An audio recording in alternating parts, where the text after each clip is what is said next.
kişinin yüzüne bak, suretinden anlarız.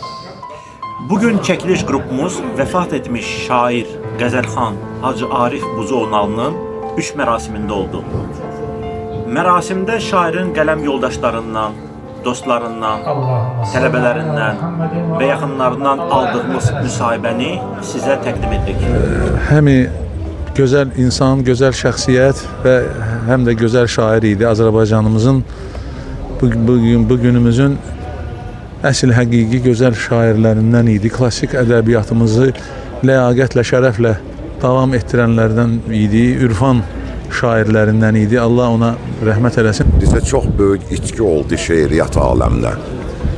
Hacı bilirdi qafiyə necə yazılır, rədif necə yazılır, söz necə yazılır. Mükəmməl öz işinin sənətkarı idi, ustadı idi. Yəni elə itkilər var ki, onu o saat hiss eləmirsən. Elə bir 2 gün, 5 gün, 10 gün keçsin. Yəni mən elə gəlmişəm buraya, elə bilirəm ki, bir nəsə bir 50 süfrəsinə filana gəlmişəm. Heç yas məclisi deyil.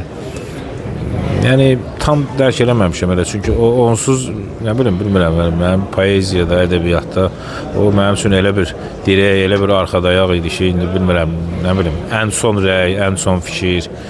Hacı Ariflə təxminən 20 ilə yaxın dostluq etmişəm.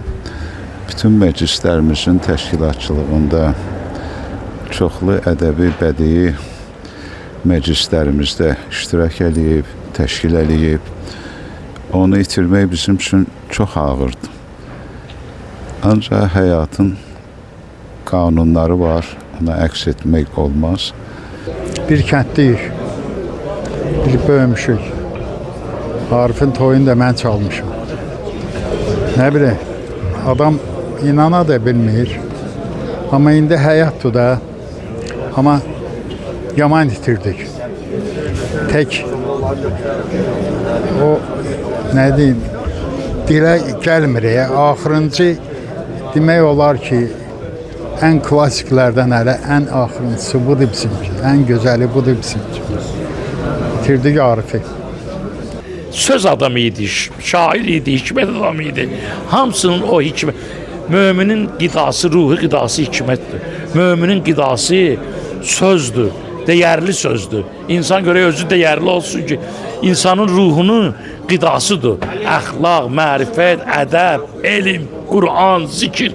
Bunlar hamısı cəm bizim Arifimizdə var idi.